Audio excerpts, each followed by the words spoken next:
Okay, in this lecture, we're going to look at common problems related to AI technology.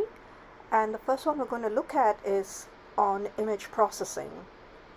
So the kind of things we're going to look at today are facial recognition, in particular, the kind of harms that facial recognition can bring about, in particular, the biases, and also we look about data without consent, and a few other ethical issues.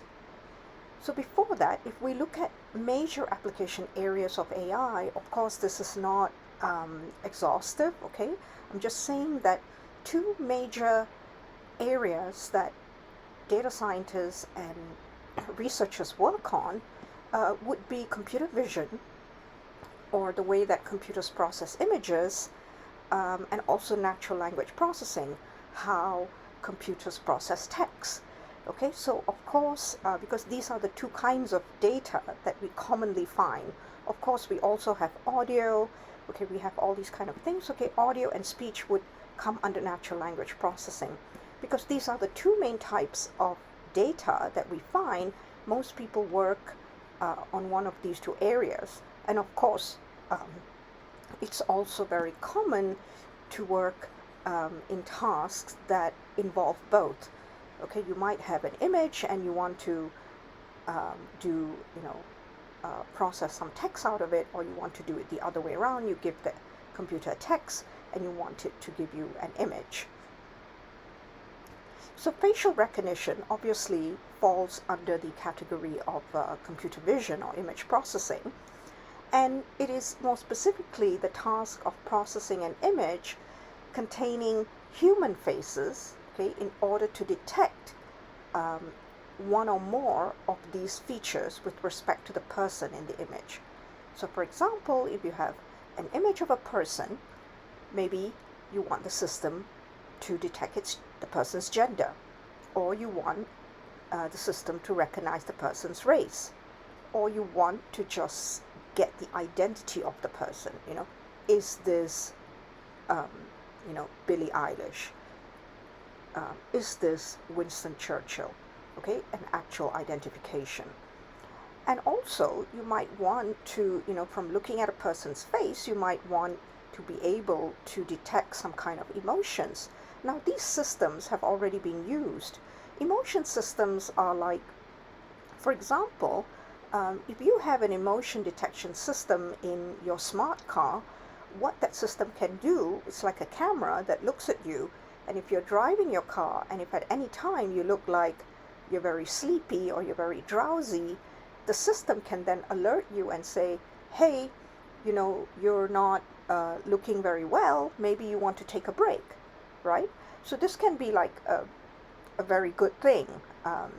Or you might have some companies, maybe they're having like an online interview with a candidate, and nowadays it's becoming harder to choose a proper candidate because people are becoming so good at interview techniques. But if you have an online, a system that can capture their face and give you, a notion of whether they're actually really interested, whether they're really happy when they're talking about something, whether they're angry, whether they're sad, whether they're surprised, this might be able to tell you as the recruiter or the person hiring, whether this candidate is someone, desirable. So, you might think this is a good thing, this is a bad thing, okay? This is, again, these are all things that are kind of hanging around the border. Some people like it, some people don't like it. So obviously, facial recognition is, the system, computer vision system that can do all kinds of things, to process the face of a person. And you can imagine this can be a bit controversial. This can also be very useful. Okay, but we know from our knowledge in bias that there has been bias in the accuracy of some of these models. And a very well-known project, okay, that everybody who studies ethics should know about is the Gender Shades project. And the main person behind this project is Joy Buolamwini. And what this project did, okay, so obviously it was back in 2018, but at that time, now we have to know that computer vision and image processing were really prominent from about 2012 onwards, so 2012 was when it started to get attention, but after that there were so many computer vision systems, so people started using facial recognition systems everywhere. Like Facebook was using it for automated tagging, okay? Everywhere you would find it in all these platforms. So what Gender Shades found was, at that time, the major facial recognition systems by all the big companies, okay, so it's not just some small system built by some, backwater company or lab, but was actually huge tech giants like Microsoft, IBM, Amazon. They had very different classification accuracies for different kinds of people. So it could, the project showed that the accuracy for the facial recognition systems in major facial recognition systems at that time were very poor, had the poorest accuracy for darker skinned females, the one in this kind of reddy orangey bar, and it had the highest accuracy, for light males. So this was a clear indication of bias in the data. And this was when people started to understand and realize, there's a big problem with facial recognition.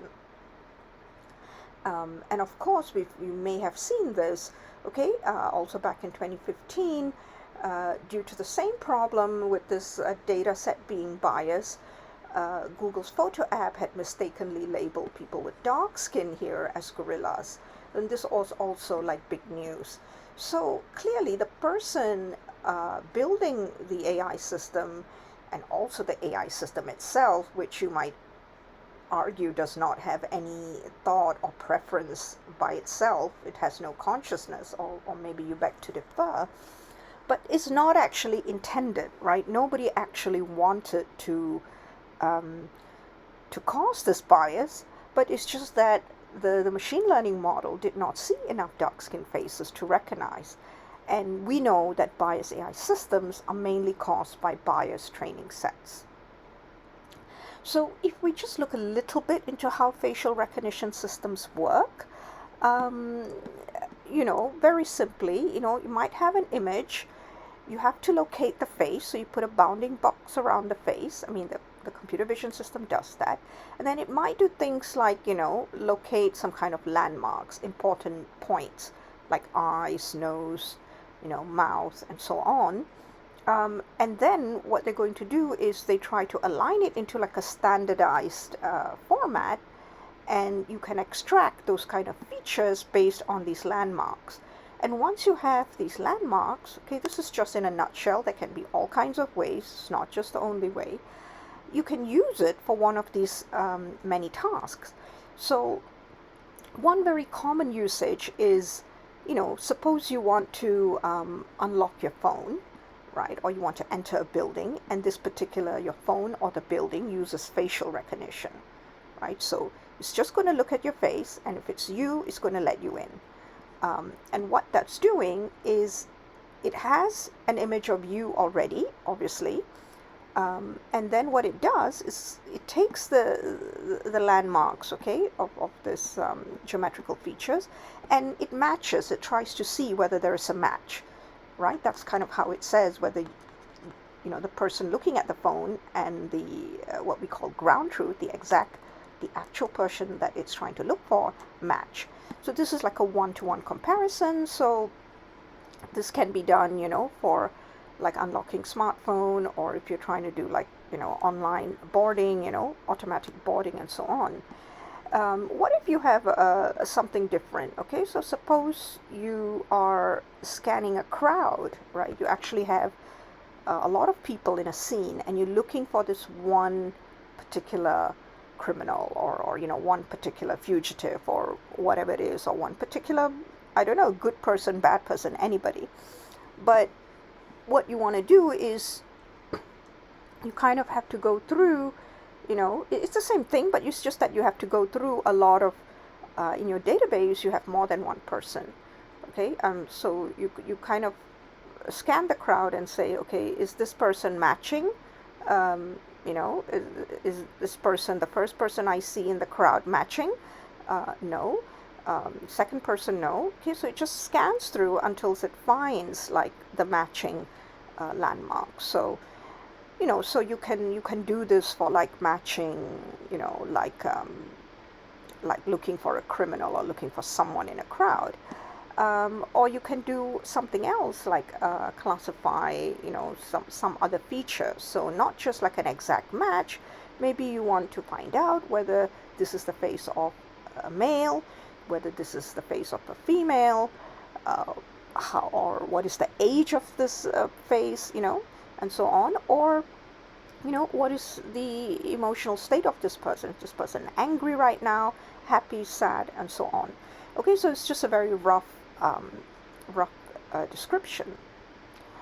But what they have found was these facial recognition algorithms have, a paper that you'll see in the next page or something will show, has shown that there is what we something called false positives, okay, which is a bad thing, is incorrectly finding matches between two faces.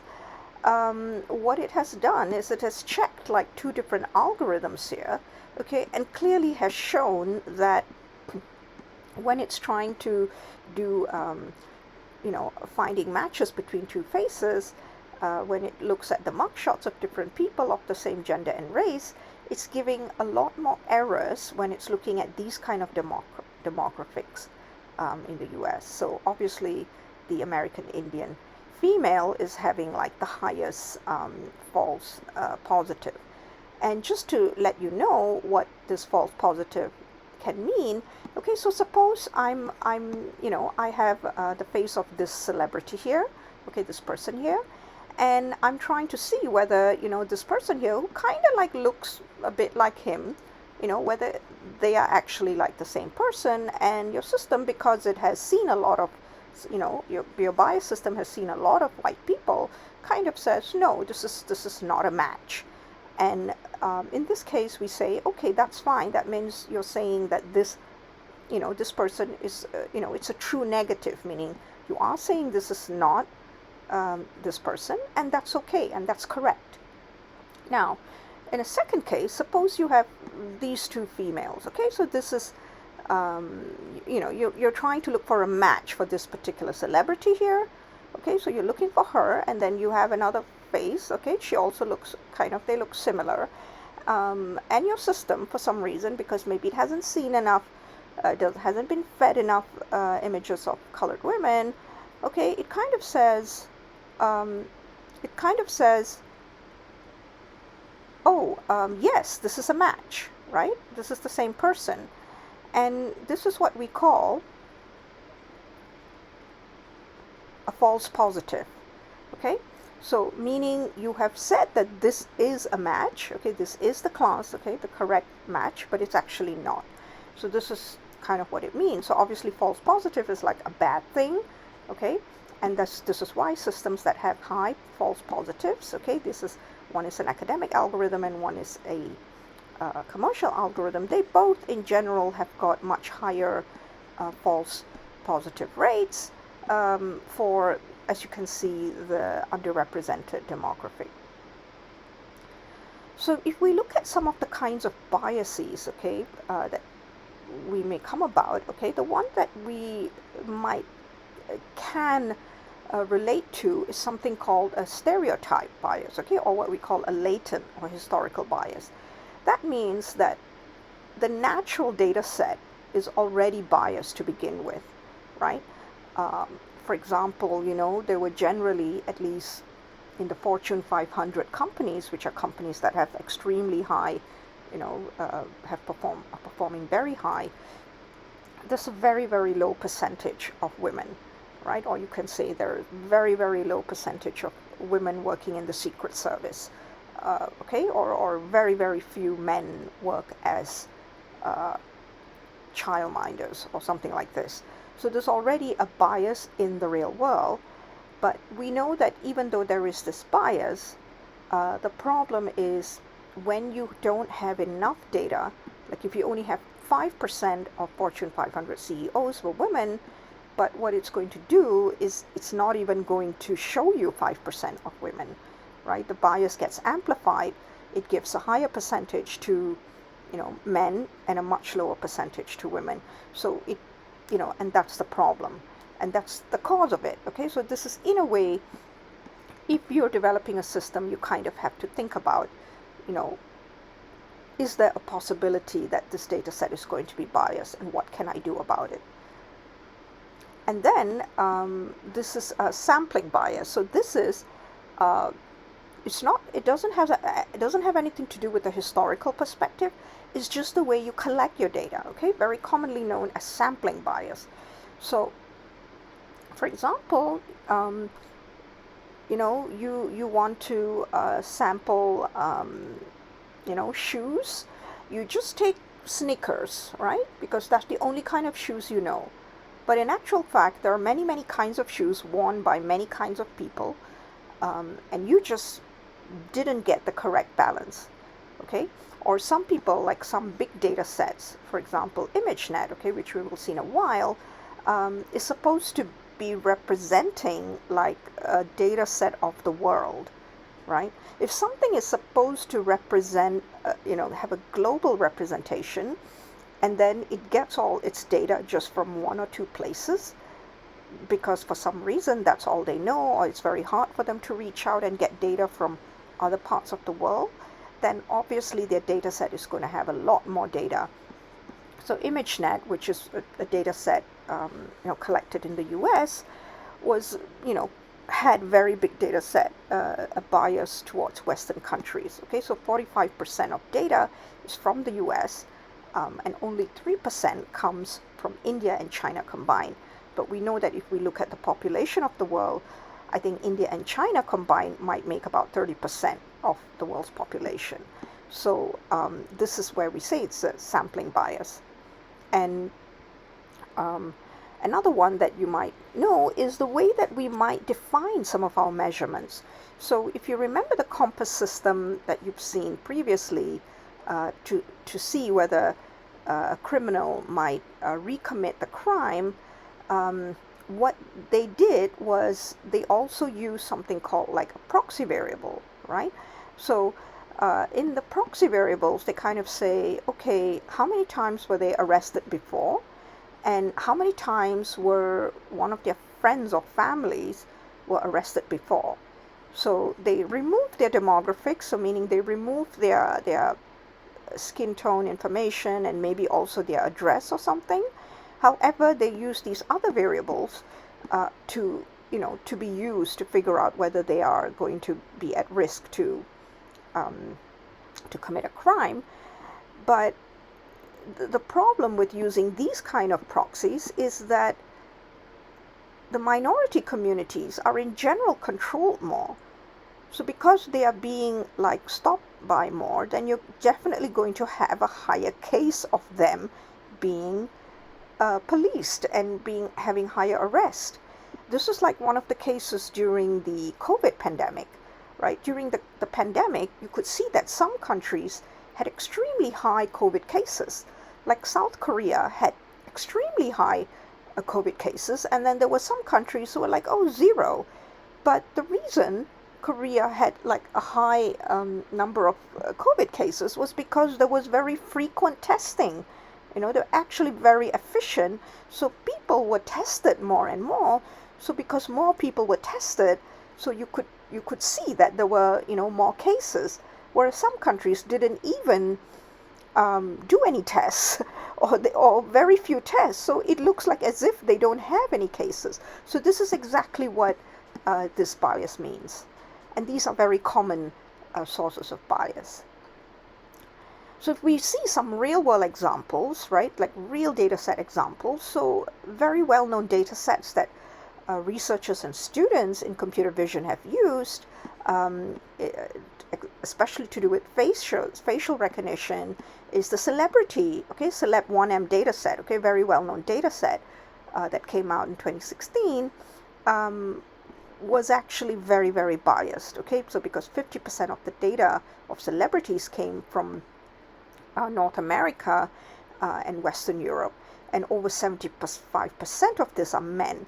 So this data set was used by all kinds of researchers, students, people, companies, to train their facial recognition system. And obviously, this kind of system was going to be extremely biased if 75% of the data is men. And it has a lot of images. Okay, so after, highlighting the bias in this, okay, right now this data is no longer used. Okay, so you can read up more on that. And also the IMDb, which, Internet Movie Database, is a data set of faces containing also the gender and age information. Okay, so this is another data set with slightly different labels, if you like. So it has a face, and it also has the gender and age information. And this is also a very big data set of faces. So people turn to these data sets like when they want to do these kind of tasks, right? If they want to do like, I want to predict like, the gender of a person, then they would take this data set, they would train their machine learning model, and then use that model to, on new data.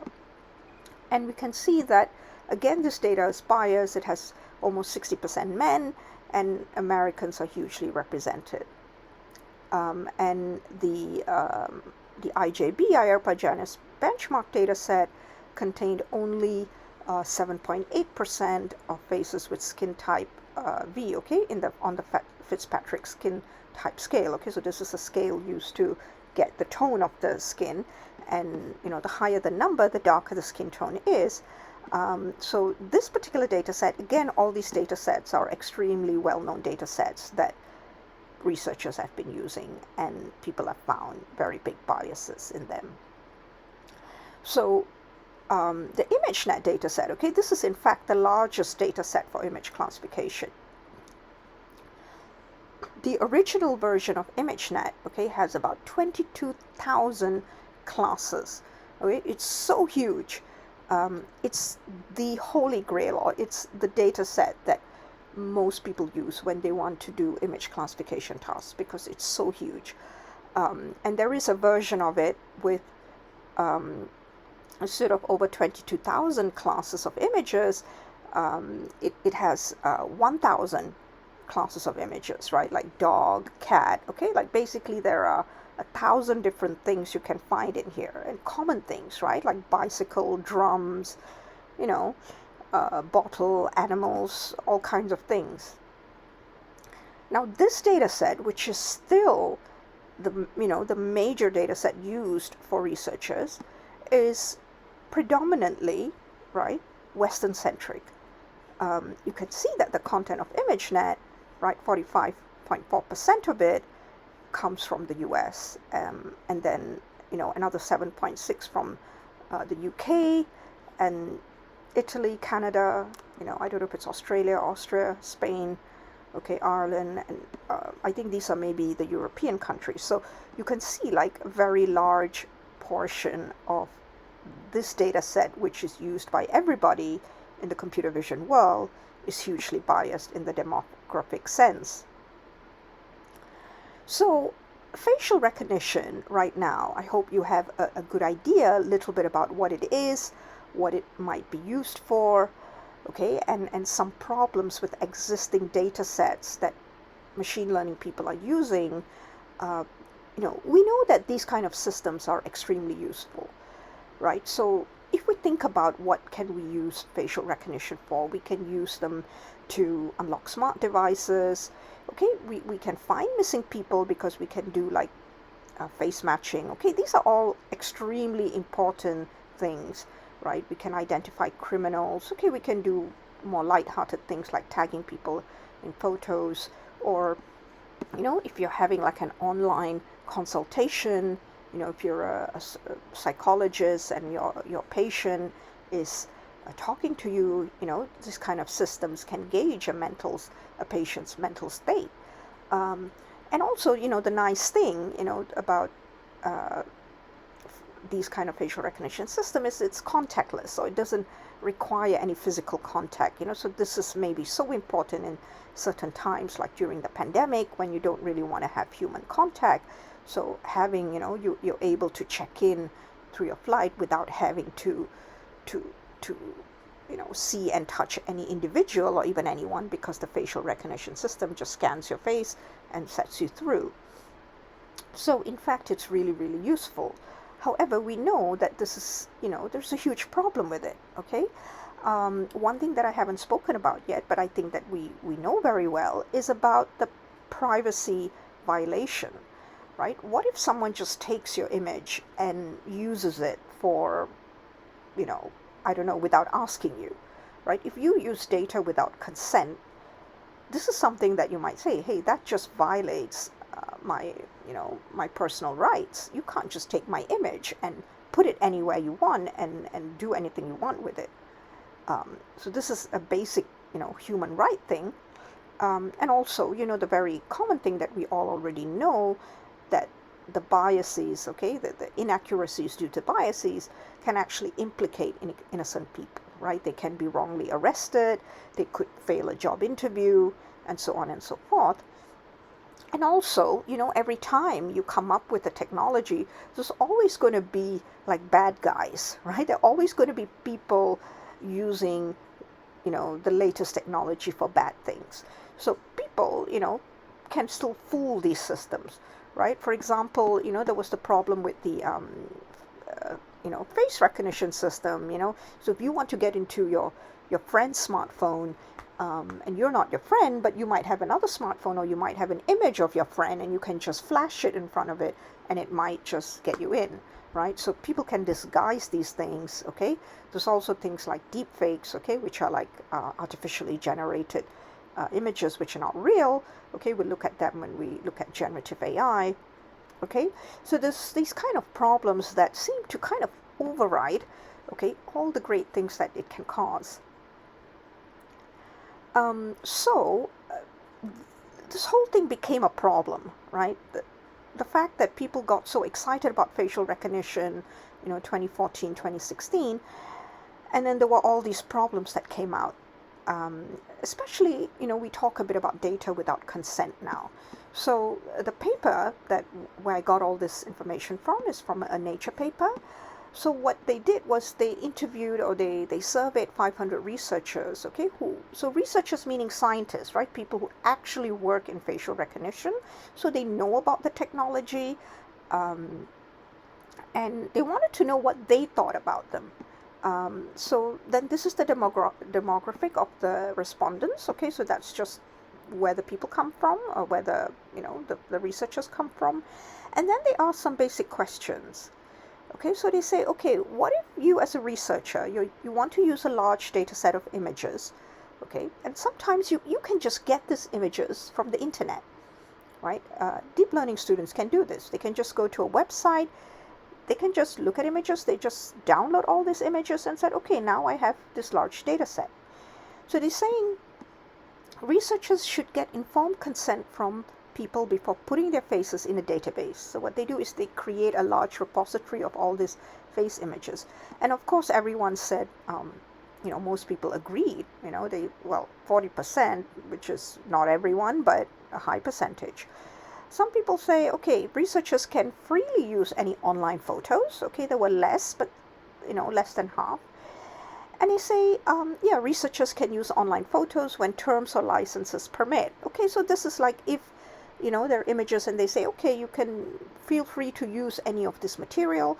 So this is also okay, I guess. Okay, so quite a few people have given high percentage. But these are researchers, remember, okay? These are people who actually do computer vision research. So they should be ethically informed, you would think. And so, a lot of them thought that you should get consent, or you should see what is the licensing, terms. And then they say, is it ethical to do facial recognition on vulnerable populations? That might not be freely, able to give informed consent. And then they say, ethically acceptable as long as the population gives consent. Might be ethically questionable even if informed consent is given, because some of these people are being monitored by, by their governments or by somebody. So they think that maybe even if you try to do some kind of facial recognition on these people, it may not be ethically correct, because their lives then might be on danger, right? Even if they said, yes, you can do this, but maybe later they get trouble with a higher authority. And then they kind of say, how comfortable are you with facial recognition technology being used in the following ways? So, so these are, again, researchers. Police identifying a suspect after crime. Yes, of course, by all means, we want the criminal to be, to be caught. So when you see a light bar, that means they're, this is like a yes. And when you see a dark red bar, it means no, I'm not comfortable with this. And it says airport checking traveler's identity. So this is like your online boarding, right? Without having to show your boarding pass. There's just a camera there looking at your face and says, welcome, Gaia, your seat is 52L, users unlocking smartphones, okay? So they kind of, people are still a bit skeptical about this, but still generally still okay. Companies tracking who enters premises. Okay, so this depends. If you are like the CIA, or if you're like a military, a very high, high security kind of company, maybe you would think it's okay because you only want certain people entering. But if it's just like any building and it requires you to go through facial recognition, you might think, that means it has my face in the database, and, that's a bit problematic. Public transport systems checking travelers' identity. Now, public transport, that means bus, subway. Is it okay for them to have a picture of you in a database? Like basically they have a system. I think this is where it starts to get worrying, right? People start to feel uncomfortable. Schools registering students and checking attendance. So we don't do this right now in our school, but meaning using facial recognition, right? You come into the class and then you show your face and then it says, yes, you're here. I mean, it's convenient, but in terms of, they have my data and they kind of can track me. Police monitoring public places. Okay, again, this can be, maybe in some places people might be okay with this. Some people might be a bit like, ooh, Schools assessing students' behavior. So now you're starting to okay, I want to figure out whether the student is, through the facial expressions of the student, whether the student is sad, focusing on their cause, or happy, and so on. Companies tracking people in public spaces. All right, this is now starts to get a bit controversial. Can companies do that? Can you allow Samsung or Google or one of these people to track you? Employers assessing personality traits and emotions of job candidates. Right, would you like that to happen to you, that you're having a job interview and that they just see what kind of expression you're showing, and based on that they make a decision? Or anyone looking up anyone else's identity just using their face. So again, this starts to get very, very problematic. So as a result, there clearly been problems with facial recognition, and things, projects like Gender Shades and a whole bunch of other people have shown that the best facial recognition systems were problematic. Not just were they biased, but they also did not get consent, and sometimes they can do harmful things, right? So, so starting from around 2020, companies start to shut down their facial recognition systems. So YouTube, actually sent out a set of terms, and you can't actually put a video of anyone without their permission on YouTube, right? And then Facebook, which was so big on the facial recognition software, okay, they started doing it in 2014 or 16 when they came out. They started, then they said, okay, we're stopping this whole thing. We're not automatically tagging anyone. However, they already have 10 years worth of recognized faces in their database. So how nice and convenient for them to say, we'll stop this now. They still have all the data that they've done, and they've developed their facial recognition system. So all the big companies, right, because they've been exposed, the biases, the no consent. So they have started banning their facial recognition systems in 2020 onwards. Okay, and in South Korea, this can be a bit different. The scenario can be a bit different because facial recognition surveillance, like cameras in neighborhoods or everywhere for that matter, on buses and supermarkets, subways, they're everywhere, right? And we know that during COVID-19, there was a lot of tracking, right? You were basically tracked where you're going, and many facial recognition systems are in place here, and the people here believe that many people believe that this is for the sake of security. So we will look at privacy and security trade-off, right? Because by having these systems, it can really help with finding someone who got into an accident and a hit and run case, right? So Koreans here believe that these kind of systems are actually there to help. And whereas some people or even some Koreans might think this is a bit of a problem, right? I actually don't agree to this. But most people, or the general consensus is, it's all there to save us, to protect us. And there's real stories, right, of people really getting justice done because of these surveillance systems. So the trade-off between having some kind of security, but then at the same time for the price that you pay with your privacy, right, is kind of an ethical issue. So what are the problems that we might, that might come across, right? So it's to do with data protection.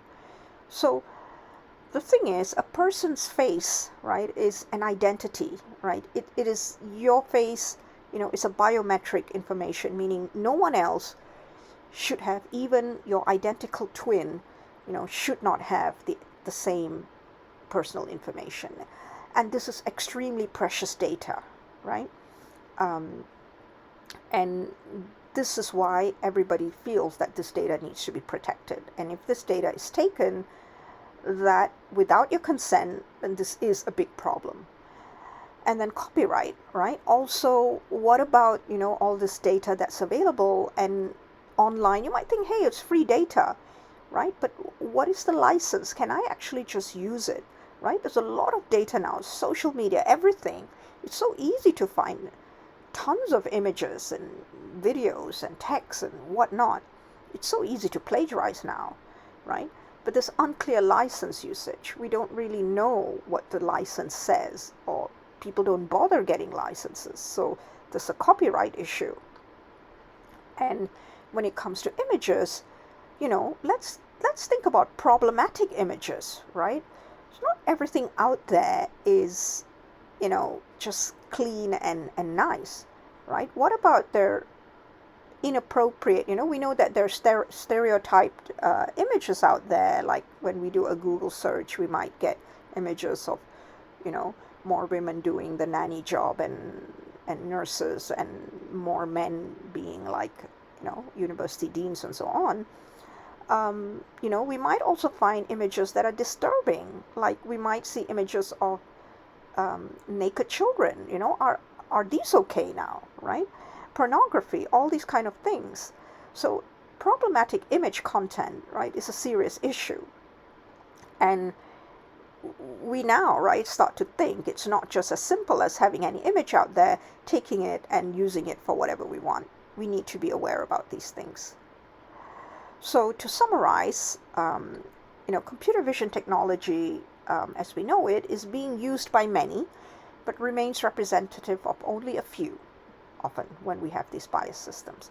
So this imbalance in representation will cause computer vision systems to make these unintended biases, okay, and biased decisions on unrepresented groups. And obviously, these biased decisions will cause harm to them, right? Like discrimination.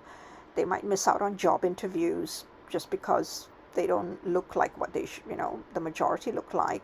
They might be wrongfully arrested, right? Like in the Compass case, or in healthcare, if they don't have enough data of someone young or someone, from a underrepresented demographic, they might not get a proper diagnosis for their disease and so on. And there's also this big problem when the data is used without appropriate consent from the owner.